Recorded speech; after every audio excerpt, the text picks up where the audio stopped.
With the US men's national team, of course, continuing to lick their wounds after that 5-1 thrashing at the hands of Colombia. You take a look.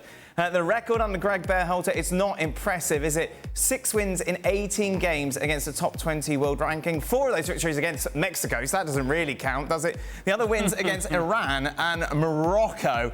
It's the worst US men's national team loss since 2016, when it was 4-0 against Costa Rica. Seb and Herculez with us, who are in North Carolina, of course, ahead of the finals of the TST. Boys, obviously, everyone blames Gregg Berhalter, and he's not absolved of any sort of blame.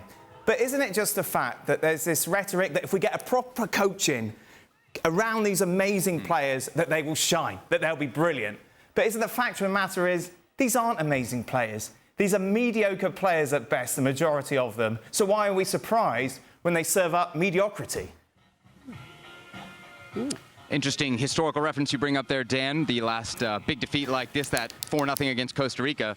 The manager was fired immediately after that, so there's some historical precedence for the pressure that's on Gregg Berhalter now. World Cup qualifier. We were talking about this earlier over breakfast. Where did you see the weaknesses against Colombia? Was it more players not being good enough to compete with the Colombians, or fall to the plan? Listen, I don't want to talk about the weaknesses. I want to talk about this squad in general not being very good. It's that simple, I'm asking him isn't if it's the weaknesses of the players or if it's the manager, Dan. All right, so tell us. Why don't you tell Dan what he wants to hear, that the American players aren't good? Go ahead. I don't want to hear that. I just want to hear, overall, what's going on. Why is there such high expectations around this team when these players can't even get into their teams domestically?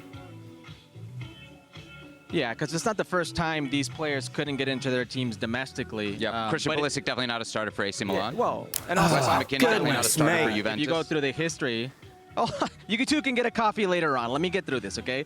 If you go through the pool of these players, you've never had a talented player pool like this. And lesser teams on paper of the U.S. men's national team of the past have done greater things, have been more than the equal sum of their parts. They've actually been a team, and I think that's the frustration with a lot of fans, pundits, is when you see these players, the Christian Pulisic, who will arguably go down as one of, if not the best U.S. men's national team players ever, a Weston McKennie, a Tyler Adams, these type of players that are playing in big leagues, big teams.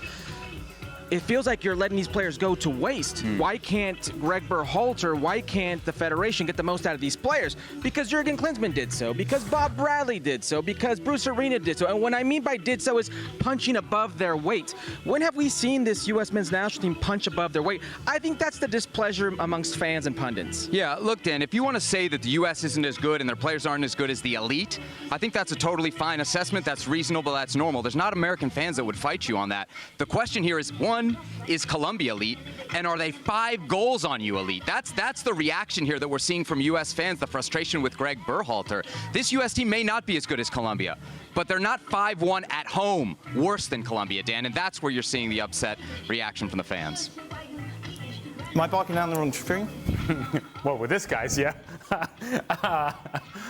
Look, I'll go back to the game against Jamaica a few months back, where it was essentially the B-C squad for Jamaica. They had all sorts of injuries, and they were outplayed, the United States were, by that Jamaican team, and we're fortunate to win that game because at the end it was a known goal, a deflection that actually allowed this game to go into extra time, and eventually the United States won the match. And all of that was sort of put aside because they went on to beat what Seb would know and admit is a very struggling right now Mexican national team.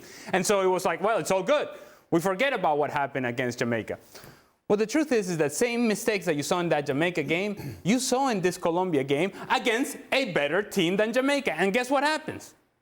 You make the same mistakes against better players, against a better team, and you get destroyed. Both the manager for the stubbornness of continuing to play this way, and then you also get, I think it's right to question the quality of the players to try to play this way, to not make adjustments on the field and adjustments on the run and say, look, listen, we can't be doing this.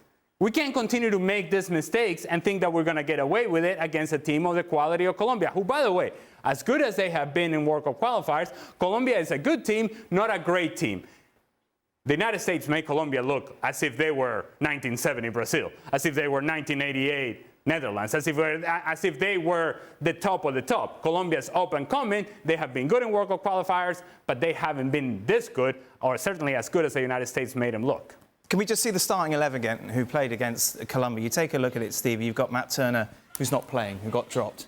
Tim Ream got dropped at Fulham. You've got players who just are not fulfilling their potential domestically. So why do we expect them to come together at an international level and all of a sudden turn it on when they haven't been doing it? And I know Herc will be saying, Pulisic, yes, most definitely, excellent season for Milan. But Kenny as well, good for Juventus. Tim Weah played well, but he's not playing that position. But outside of that, you've got the likes of Gio Reyna, not in the Borussia Dortmund starting 11. So I think the biggest problem they have is that they don't tailor the way they play to the opposition. You know, for some reason today, and I think the majority of the blame has to be with the manager, because he's encouraging players to play out the back who might not be the best at playing out the back, but it's the old, if it goes wrong, I'll take the blame. Now, at the end of the day, it's about competing and winning games. So you have to tailor what you do to the opposition. And I don't think Berhalter's doing that. All the teams that the boys were talking about earlier who were successful in World Cups and everything else, they weren't going to the World Cup to try and prove that they were all silky Pelés and all these fantastic players. They went there to win a game. And the way they won the game was because they were tight and they gave everything and they were organised and the tactics were right and they didn't give much away. There was none of this expectation of playing like Brazil of 1970, where it seems today the fans think they should be doing that, the manager seemingly thinks they should be doing that. And I think half the problem is today, your modern player doesn't understand how good he is or how bad he is, and they expect to play like that. The players are half the problem, because if they're told to play the ball long, all of a sudden it's, oh, well, who are we? Are we chopped liver? Why are we playing it long? Because we're better than that. So you've got a manager who wants to play a certain way, who doesn't understand that if he plays that way against a team as good as Colombia, you're going to get battered 5. That's the first thing. But again, I'm going to guess, because I don't know, I think he's up against players who don't want to play the ball long, who want to pass it out the back, who get this snobbery about world football, and we should be doing this and we should be doing that. When actually, you know what you should do? Do whatever it takes to maybe not win the game, but be competitive and don't get embarrassed. Zeb, were you scoffing when I said something very brilliant then? Us scoffing? No, you said Seb. No. I didn't scoff. What did you think? Listen, what Ali said, I think is very accurate. Do you think the U.S. can play the way Stevie's describing? Do you think either the manager can roll them out that way or this player pool? Because Stevie's saying the guys don't want to play that way. Do you think they can? I can't say if the guys want to play that way or not. I'm not in their mindset. I think there are players that have proven they can play in certain systems. I don't think this system is conducive to these players. Now, if you try to play this way, a guy like Tim Ream, who is one of your leaders on your team, second most capped player in that game, what he is good at, he's not good right now at defending. He's not a guy that's going to be physically adapt to running with guys like Luis Diaz. 1v1 situations he's going to struggle. Where he's not supposed to struggle is when he has the ball at his feet in distribution. That's where he clearly struggled. When that guy's struggling, you can clearly see Anthony Robinson's mentality takes a hit. You can see guys who are getting their first minutes with the first team. A guy like Johnny Cardoso, he takes a hit. Next to him, Joe Scally. Do you think they're struggling because of what they're being asked to do or because they're just not good enough? I think it's a combination of both. Which is more? Their best game with the U.S. men's national team and Gregg Berhalter was a draw against England, where they played very pragmatic. They were tough to defend or tough to play against. It was a team that knew how to go forward in transition, made it difficult for the opponent, but by no means playing out the back, being progressive, or trying to get into their final third and be something they're not. It was the U.S. men's national teams of the past. And while Gregg Berhalter and this U.S. men's national team may be trying to change the way that the world views American soccer, it's not going to happen if you can't win. It's not going to happen if you're getting blown out at home against countries like Colombia. And I think one of the things that Berhalter seemed to have on his side was the team, the players were playing for him. I don't know what you made of it, but the comments after the last game were very much, this one was on the guys, right? Almost throwing the players under the bus, I thought. Yeah. I mean, you could definitely say that's throwing the players on the bus. I mean, I'm sure Stevie will have more comments on that, if you're supposed to do that as a coach or not. I will say as a player, sometimes there are messages sent through the media, through the press, that need to be sent. It's not just enough, going into the locker room and yelling at them. Oftentimes, you need to send a message. And listen, I don't think this was all on Gregg Berhalter, honestly. I know the scoreline was 5-1, but if this was a 3-1 scoreline, I'd be like, all right, and justly so, right? Few goals got away with them. It's more of how they get scored on individual mistakes. I mean, Timothy Weah, who's played at PSG, he's played at Juventus, he's got a goal in a World Cup, should know better than trying to dribble out of the back in his own 18. A guy like Tim Ream, the 2 mistakes he had leading up to the second goal. Matt Turner and the confidence that he clearly has right now. A lot of this is on the players as well. They weren't good enough, but this is one of the first times I could say these players weren't good enough. This is one of the many times I could say I don't think they were set up to succeed. It's not going to get any easier either. They got on Wednesday a Brazil team, and we just saw the lineup leaked for that. Looks like it's going to be Rafinha, Rodrigo, Vinicius Jr. as the front 3. So another big test coming for the U.S. Heck, 100% as a coach, you can't throw the players under the bus because everybody's piling on, and then you're going to pile on. And the reason you can't throw them under the bus is because if you set out to play a certain way, every single coach that coaches any team, you should have a plan B or an outlet somewhere else other than what you want to do. And clearly they didn't do that. And by an outlet, I'm talking about, well, if Colombia is squeezing you or any team is squeezing you, there's a huge hole behind them. So then you have to tell your players, okay, if we can't play out, then what we need to do is drop the ball short to the centre forward because there's a huge hole. You're telling me an international football player can't drop a ball into 25 yards of space? So clearly Berhalter hasn't given them an out. And if he has given them an out, then they've shown they're not good enough because they don't have the brains or the knowledge to understand when they're under so much pressure to use plan B, to use the out. So every single way you go, they're coming up short.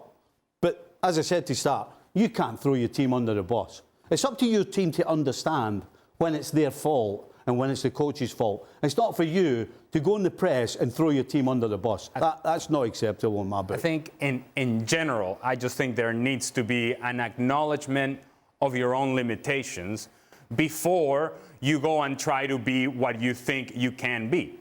So if you look at yourself as a team and you know the things that make you weak, where is it that you're lacking strength? Where is it that you are not dominant? Where is it that other teams can exploit some of your limitations?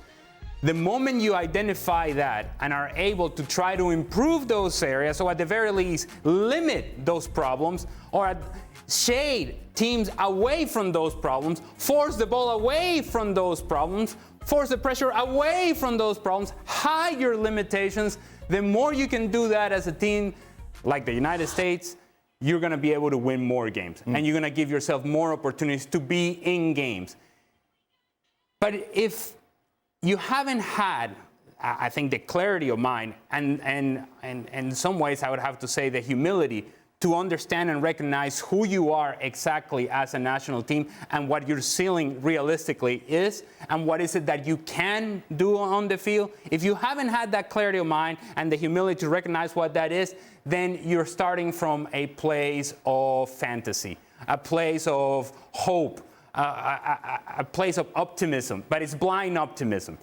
I think there's got to be an understanding of who you are, what your limitations are, before you start dreaming of what you can be. Because I do think that there are limitations to this team. There are limitations to this coaching squad, this coaching staff. And so, look, know what your weaknesses are, exploit your strength, identify those strengths. Yes, utilize Pulisic in 1v1 situations. Yes, get Gio Reyna in space going forward so that he can find a pass. Get Timothy Weah running in behind. But do that in a counter-attacking situation or a counter-attacking approach rather than being the team that no, you're going to put pressure on us and we can play out of that pressure. No, man. No, this is not Spain 2010. It's not. It's not. And so don't try to play like that. Again, play away from your weaknesses, play away from your limitations, recognize what those limitations are, and then find your strengths. You mentioned, of course, Brazil's up next, Seb. Obviously, Brazil going to it as big favourites. They've got a great chance of winning Copa America overall. If we're sat here, of course, on Thursday reflecting on a 3-0 defeat, then that's not Gregg Berhalter's fault, is it? In a sense that, look at this Brazil squad, compare it to the US squad. None of the players from the US squad get into this Brazil squad, and that's just a fact. I think that's fair. I mean, we're putting Brazil and Colombia in different categories, though. Yeah, absolutely. And if you look at the best the U.S. men's national I think there's team also has something to be said offer- for how that 3-0 happens. Correct. There are ways, yes, but certainly. I mean, if Gregg Berhalter does the same thing he did against Colombia and they're under constant pressure and he doesn't change anything, we should point the finger at Gregg Berhalter. What do you if you can't be humble against Colombia, you better be humble against Brazil. In Orlando, where there's clearly I think he's going to shut it down because I think whatever confidence this team has left is dwindling, and he doesn't want another he's going to be blowout. pragmatic. He may even change things drastically come the second half. So if anything happens, you say it was the B team, It was C the subs, team. yeah. It were the subs, correct. Listen, this Brazil is underwhelmed as well at times, right? So who knows? But on paper right now, it doesn't look like it's going to be anything close. But this is big. This is your last game, your last showing before Copa America, and what I think is a manageable group, but a tricky group. And I mean tricky because the strength of schedule is in your favor. You're going to have Bolivia, Panama, then Uruguay. But Panama's been no slouch lately, and Panama's given the U.S. men's national team fits. I know it was a B team, but they knocked them out of the Gold Cup. And if you're asking me right now versus, Christensen and Berhalter, who I'd take right now on paper, I'd probably go Christensen, so they have that advantage. One more note here. As far as who the U.S. is playing in their preliminary games, they're effectively your quarterfinal matchups, right? You're either going to get most likely Brazil or Colombia if you get out of the group in the quarterfinals. So a little bit of what's happening in these games might be forecasting and looking ahead to a potential knockout round showdown between the U.S. and either Colombia or Brazil.